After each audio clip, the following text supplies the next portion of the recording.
Assalamualaikum warahmatullahi wabarakatuh. Hello everyone, my name is RindiawatiGustiara. You can call me Indi or Gusti. I was born in Bandung 17 of June 2001. I am 20 years old. I don't have brother or sister.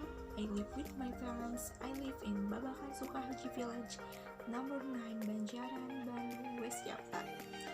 I am studying at STEM Business School, majoring accounting. As for my daily life is student, I prepare for my online class.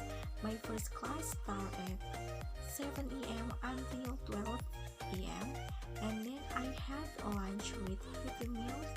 I have another class until 5 p.m. Sometimes I have another class at 17 p.m. until 19 p.m. I do my daily assignment. If I have time off, I will read a novel, relax with a cup of tea, or go hang out with my friend. When I have free time, I like to do sport. I like to do playing music, help my parents, like cleaning living room. I like to watch horror movie.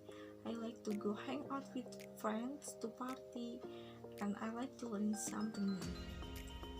In my hometown, there are not many exciting places. Maybe some of them are cafe like in Bali, and most of the culinary variety ranging from traditional food to viral food. In my hometown, usually I just go around looking for interesting food. There is my favorite place, which is a place to eat that like Angkringan Jogja. Contains traditional food that is very delicious and cheap. From the direction Bandung, you can walk straight before the square is on the left. The place is open from 5 p.m. to 12 p.m. Maybe that's all. Thank you for attention. Wassalamualaikum warahmatullahi wabarakatuh.